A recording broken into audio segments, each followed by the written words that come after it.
Assalamualaikum warahmatullahi wabarakatuh. Alhamdulillahi rabbil alamin. Wassalatu wassalamu ala asrafil anbiya'i wal mursalin, amma ba'du. Para santri yang saya hormati, baik putra maupun putri dan pemirsa dimanapun Anda berada, pertama-tama kita bersyukur kepada Allah atas segala nikmat Allah berikan kepada kita. Kedua kalinya rahmat dan salam semoga dicurahkan kepada Nabi Muhammad SAW. Para santri yang saya hormati, pada pertemuan kali ini kita akan mengkaji kitab Mafahim Yajibu an Tusahhaha yang dikarang oleh Sayyid Muhammad bin Abbas Al-Maliki Al-Hasani.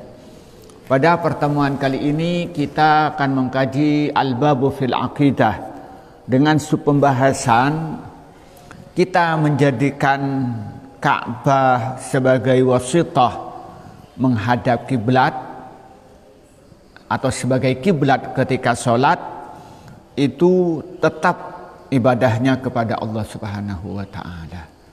Begitupun ketika mencium Hajar Aswad, bukan menyembah batu itu, tapi tetap menyembah Allah.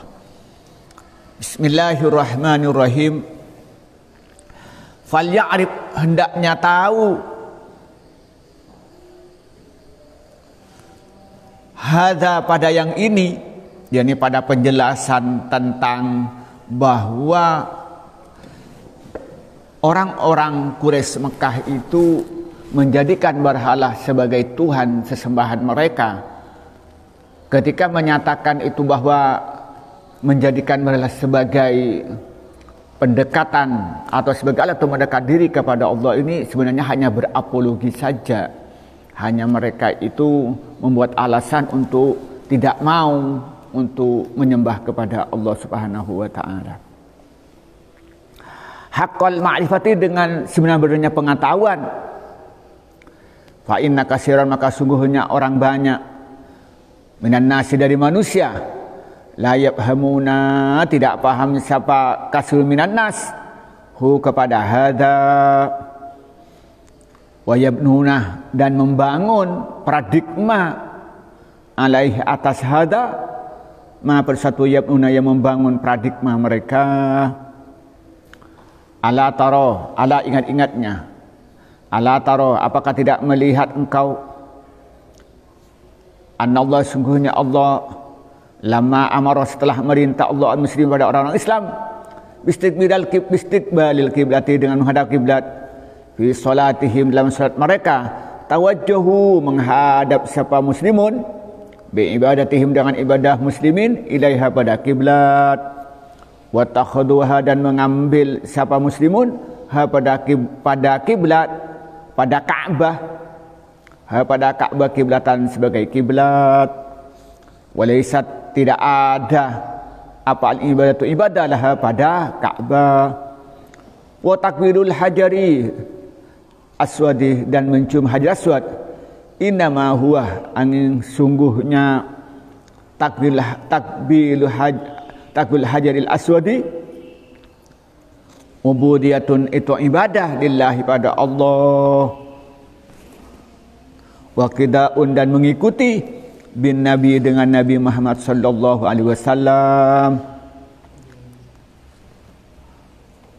walau anna ahadan, dan andaikan sungguhnya seorang minasil muslimin, dari orang-orang Islam, nawa, niat siapa ahad, al ibadatah, pada ibadah, lahuma, pada Ka'bah dan Hajar Aswad, lakana, sungguh ada siapa orang, musyrikan, itu musyrik, ka ibadatil awsani, seperti menyembah berhala. Jadi pada pertemuan yang lalu itu dijelaskan bahwa ucapan orang-orang Quraisy Mekah tentang berhala itu yang menyatakan mana udubuhum illa liqarribuna Allahi zulfa, itu yang diceritakan di dalam Al-Quran, itu sebenarnya Al-Quran menceritakan tentang pengakuan mereka, bukan menceritakan tentang akidahnya mereka. Dari mana kita tahu? Karena banyak ayat-ayat yang menjelaskan bahwa orang-orang Quraisy Mekah itu menjadikan berhala sebagai tujuan berhala dijadikan sebagai Tuhan, dan berhala dijadikan mereka itu tempat untuk bersandar untuk mendapatkan keinginan mereka yang diinginkan. Di antaranya ketika perang Uhud, ketika perang Badar, orang-orang Quraisy Mekah kalah berperang melawan Rasulullah. Di antaranya pimpinannya adalah Abu Sufyan sebelum dia masuk Islam, lalu merintahkan kepada mereka itu supaya mereka mengagungkan kepada berhala yang namanya berhalanya Hubul. Dan mereka diperintahkan oleh Abu Sufyan, yakni orang-orang Quraisy itu, supaya berdoa, supaya minta kepada Tuhannya yang namanya Hubul itu, supaya diberikan kemenangan berperang melawan orang Islam. Jadi dengan demikian kita tahu bahwa mereka itu, yang menjadikan mereka itu kafir bukan tawasulnya berhala dijadikan untuk mendekatkan diri kepada Allah, tapi kekafiran mereka itu karena mereka itu menjadikan berhala sebagai Tuhan. Maka karena itu katanya Sayyid Muhammad harus ketahui itu, biar tidak salah paham. Jangan nanti sedikit-sedikit tawasul menjadi haram, jadi musyrik. Karena apa? Karena tidak memahami teks Al-Quran secara komprehensif. Hanya pakai satu ayat, lalu dipakai untuk general. Dia tidak mau ngambil ayat-ayat lain dalam memahami teks itu. Itu yang dimaksud oleh Sayyid Muhammad. Maka karena tadi sini katanya, maka karena itu falya'rif hadza haqqal ma'rifah. Maka pahami tentang ini dengan pemahaman yang benar, pemahaman yang komprehensif, pemahaman yang sistematis, yang diawali dengan dialogis dan melakukan penelitian-penelitian yang betul-betul benar dengan metodologi yang standar. Kenapa perlu mengetahui? Katanya fa inna katsiran minan nasi la yafhamunahu wa yabnuna alaihi ma yabnun. Karena sebagian besar tidak bisa memahami tentang ayat dalam firman Allah, ma na'buduhum illa liqarribuna Allahi zulfa. Mereka banyak tidak memahami tentang ayat ini. Sebenarnya apa sih maksudnya? Apa ayat ini maksudnya tentang hakikat keyakinan mereka? Atau ayat ini menceritakan tentang bahwa mereka hanya berapologi, hanya membuat alasan mereka menolak untuk diajak menyembah Allah? Atau mereka sebagai alasan untuk pembenaran bahwa berhala itu adalah sesuatu yang benar untuk disembah, yang menyatakan mereka sebagai tawassul. Nah, ketika diajak beriman kepada Allah, kata mereka tidak perlu beriman kepada Allah, sudah beriman lebih dulu. Lalu ditanya bagaimana tentang berhala? Ya, berhala itu bukan untuk disembah, hanya sebagai tawassul. Tetapi ayat-ayat yang lain itu membantah klaim mereka itu, atau argumen-argumen yang dibangun ternyata dibantah oleh ayat-ayat yang lain, bahwa mereka tuh menjadikan berhala itu sebagai Tuhan, sebagai tujuan, bukan sebagai wasilah. Nah, banyak orang yang salah paham dalam memahami ini, sehingga apa? Lalu mereka itu membangun pemikirannya karena dipahami oleh orang-orang itu bahwa letak kesalahan daripada orang kafir Mekah itu karena menjadikan berhala sebagai wasilah. Pemikiran ini akan menghasilkan suatu pemikiran, setiap perilaku yang menjadikan wasilah antar hamba dengan Allah ini dengan segala bentuknya menjadi syirik. Itu di antara juga menjadikan Nabi Muhammad sebagai wasilah. Dia dijadikan dipahami syirik. Karena yang memahami teks tentang yang menyatakan bahwa Quraisy Mekah itu dirinya tidak menyembah berhala tapi menyembah Allah. Mereka tidak memahami bahwa ini sekedar apologi. Tidak dipahami, dia tidak dipahami sebagai alasan untuk menolak ajakan umat Islam, ajakan Nabi Muhammad. Padahal hakikatnya tidak, mereka menyembah berhala. Maka karena itu mereka memberikan kesimpulan segala bentuk yang menjadikan selain Allah sebagai wasilah untuk mendekatkan diri kepada Allah dianggap syirik. Maka di sini katanya dia wa yabnuna alaihi ma yabnun. Lalu mereka membangun paradigma, membangun cara berpikir, membangun hukum di atas pemahaman yang salah terhadap firman Allah. Salah pemahaman, ma na'buduhum Allah. Katanya ma na'buduhum illa liqarribin Allahi zulfa. Mereka itu salah dalam memahami itu. Mereka tidak memahami ayat-ayat lain yang menunjukkan bahwa mereka itu berhala sebagai Tuhan. Nah, kemudian katanya dituliskan, ala tara annallaha lamma amra al-muslimina biistiqbalil qiblati fi salatihim tawajjahu bi ibadatihim ilaiha wa takhuduha qiblatan wa laysatil ibadatu laha. Nah, katanya di sini, apakah kamu tidak memperhatikan bahwa Allah merintah orang Islam untuk menghadap kiblat ketika melaksanakan sholat, dan mereka diperintahkan, dan orang-orang Islam itu diperintahkan untuk menghadap kiblat ketika melaksanakan ibadah dan menjadikan Ka'bah itu sebagai kiblat. Jadi kalau bahasa kita, coba perhatikan, Allah memerintahkan orang-orang Islam itu ketika sholat untuk menghadap Ka'bah. Ketika melaksanakan ibadah sholat itu, Ka'bah sebagai mana? Sebagai kiblat. Nah, kemudian juga apa katanya ditambah lagi? Dijelaskan, ketika Ka'bah itu dijadikan kiblat, itu bukan dijadikan sebagai Tuhan, bukan dijadikan beribadah kepada Ka'bah itu, tapi ibadahnya tetap kepada Allah. Walaisatil ibadatu laha.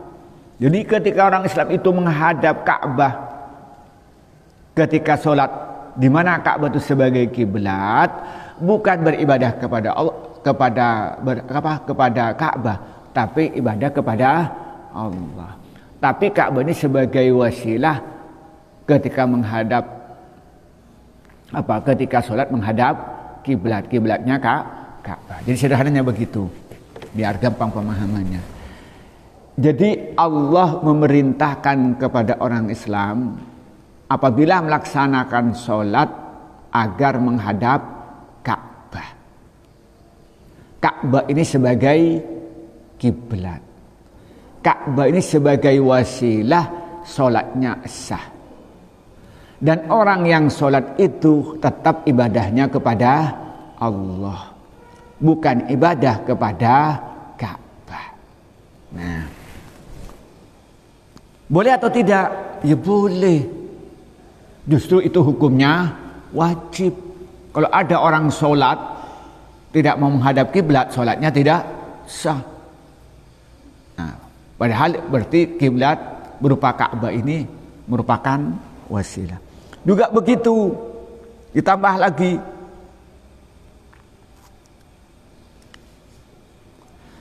wa takbirul hajaril aswadi innama huwa ubudiyatun lillahi ta'ala wa qida'un bin nabi sallallahu alaihi wasallam. Juga demikian, mencium hajar aswad itu tetap ibadah kepada Allah dan mengikuti Nabi Muhammad. Jadi ketika orang rebutan mencium hajar aswad, itu bukan nyembah kepada batu, tetap nyembahnya kepada Allah. Cuman karena Nabi Muhammad itu mencium, maka kita hukumnya sunat mencium. Maka ketika Umar bin Khattab itu haji, dia tawaf lalu mendekati Ka'bah, apa katanya? Wahai hajar aswad, aku tahu bahwa engkau itu batu, tidak bisa memberi manfaat, tidak akan memberi bahaya. Andaikan aku tidak melihat Rasulullah itu menciummu, maka aku tidak akan menciummu. Nah, artinya apa? Mencium batu itu tidak membuat syirik, selama niatnya tetap ibadah kepada Allah. Tapi itu mencium itu sebagai melaksanakan perintah Allah dan mengikuti sunnah Nabi. Nah, maka karena itu Sayyid Muhammad menutup penjelasannya. Katanya, walau anna ahadan minal muslimina nawal ibadata lahuma lakana musyrikan ka'ibadatil awthan. Andaikan ada orang Islam itu ketika sholat menghadap Ka'bah itu niatnya menyembah Ka'bah, atau ketika dia itu mencium hajar aswad itu niatnya beribadah kepada hajar aswad, maka menjadi syirik, sama dengan penyembah-penyembah berhala itu.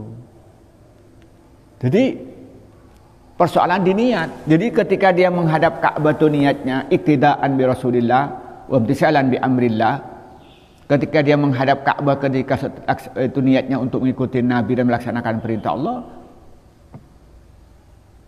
bahwa ibadatun lillah wa tauhidun lillah wa amrun matmuhun wa amrun ma'murun, maka itu termasuk satu yang ibadah kepada Allah dan taat kepada Allah.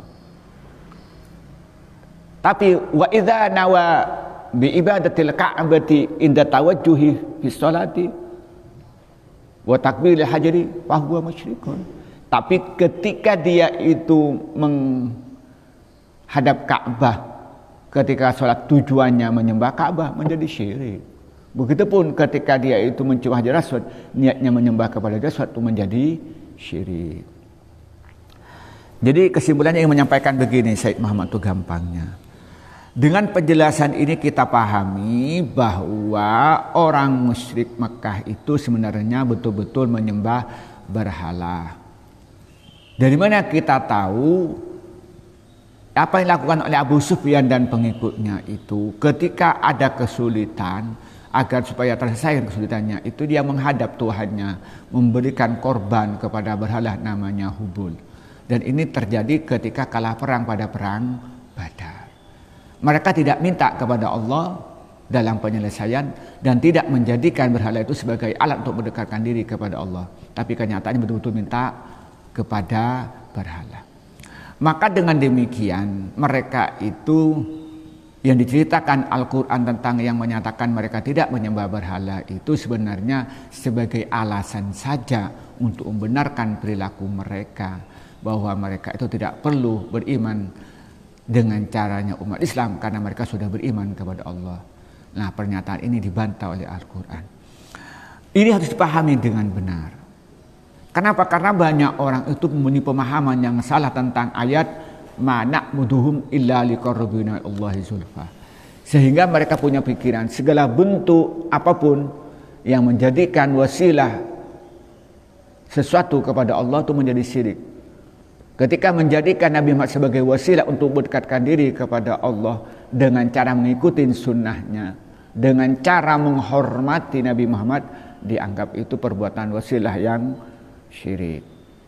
Nah, dipertegas lagi bahwa segala aktivitas-aktivitas yang kita lakukan umat Islam ini harus dengan cara yang benar. Nah, kemudian di sini memberikan bukti-bukti bahwa kita ini boleh menjadikan wasilah menuju ridho Allah, tapi tetap ibadahnya kepada Allah. Contoh masalah ketika sholat menghadap Ka'bah. Ka'bah ini sebagai wasilah supaya sholat kita diterima oleh Allah. Karena tanpa Ka'bah sholat tidak sah. Karena tanpa menghadap kiblat sholat tidak sah. Maka berarti Ka'bah ini sebagai wasilah untuk mendekatkan diri kepada Allah. Itu boleh, bahkan wajib. Begitupun kita ini mencium Hajar Aswad. Hajar Aswad itu satu hal yang baik, satu yang sunnah, karena Nabi itu mencium Hajar Aswad. Akan tetapi tetap ibadahnya kepada Allah. Maka berarti boleh kita menjadikan wasilah selama itu sesuai dengan koridor akidah dan tetap hatinya itu menyembah Allah.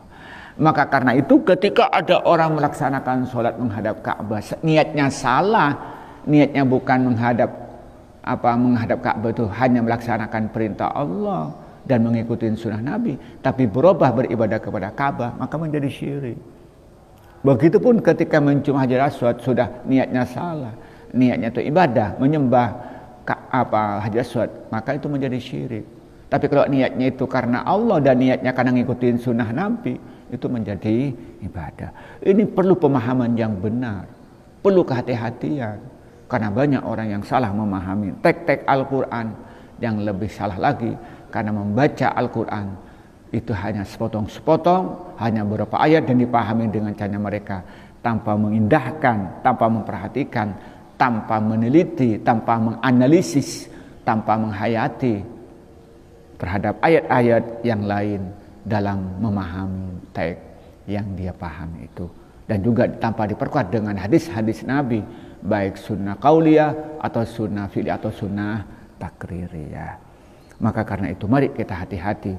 Jangan sampai mengagungkan sesuatu itu dengan artian ibadah kepadanya, tapi tetap mengagungkan itu dalam batas-batas penghormatan, batas-batas ihtiraman, tapi tidak sampai tingkatan pada ubudiyah. Karena penghormatan yang melahirkan ubudiyah itu harus diarahkan kepada Allah Subhanahu wa taala. Ketika diarahkan kepada yang lain, maka itu hukumnya syirik.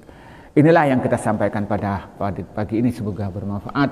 Wallahul muwaffiq ila aqwamit thoriq. Wassalamualaikum warahmatullahi wabarakatuh.